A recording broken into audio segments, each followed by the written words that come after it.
আমি আপনাদের সাথে একটি অত্যন্ত আনন্দের একটি বার্তা শেয়ার করছি। সেটি হচ্ছে যে আপনারা জানেন Biman Bangladesh airlines Manchester to Sylhet যে সরাসরি ফ্লাইট ছিল সেইটা 27শে এপ্রিলের পরে কোনো বুকিং ছিল না বা বুকিং নেওয়া হচ্ছিল না। বিদায় আমরা পুরো নর্থ ওয়েস্টবাসী ইউকে এনআরবি সোসাইটির উদ্যোগে সর্বপ্রথম আমরা আন্দোলন শুরু করি।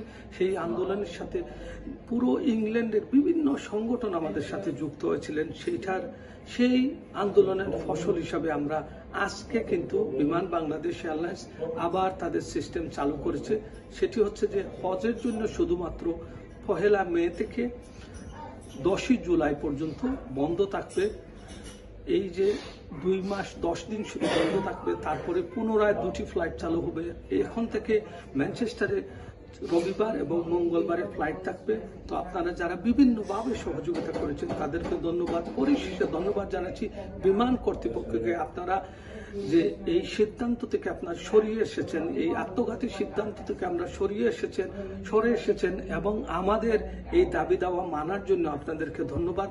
এবং যারা বিভিন্নভাবে সহযোগিতা করেছেন সবাইকে ধন্যবাদ। সংবাদকর্মী, বিভিন্ন চ্যানেল, বিভিন্ন মিডিয়া আমাদেরকে সহযোগিতা করেছেন, তাদেরকে ধন্যবাদ। এখন আমরা যাত্রী হিসাবে এটা সবাইকে বলবো যে আপনারা বিমান বাংলাদেশ এয়ারলাইন্সের এখন থেকে ফ্লাইট বুকিং সিস্টেম চালু হয়েছে। আপনারা যারা জুলাইয়ে, অগাস্ট, সেপ্টেম্বরে বা ডিসেম্বরে যাবেন খুব তাড়াতাড়ি আপনারা বুকিং দিয়ে দিন। আমরা সর্বোচ্চ চেষ্টা করব বিমান বাংলাদেশকে বাঁচিয়ে রাখার জন্য। বিমান বাংলাদেশ তারা বলছে যে তাদের লস হচ্ছে, এটা আপনাদের ব্যাপার। আপনারা কিভাবে প্রফিট করবেন সেটা আপনাদের বিষয়। আপনারা পলিসি চেঞ্জ করুন, আপনারা সেবার মান বাড়ান এবং আপনারা খাবার দাবার যেটা দেন সেটা আরো একটু উন্নত করেন, সেই প্রত্যাশা রইল। পরিশেষে সবাইকে আবারও ধন্যবাদ জানাচ্ছি। বিমান বাংলাদেশ ম্যানচেস্টার সিলেট ফ্লাইট যেটা আন্দোলন ছিল সেই আন্দোলনে আমরা সফল হয়েছি। সবাই ভালো থাকবেন।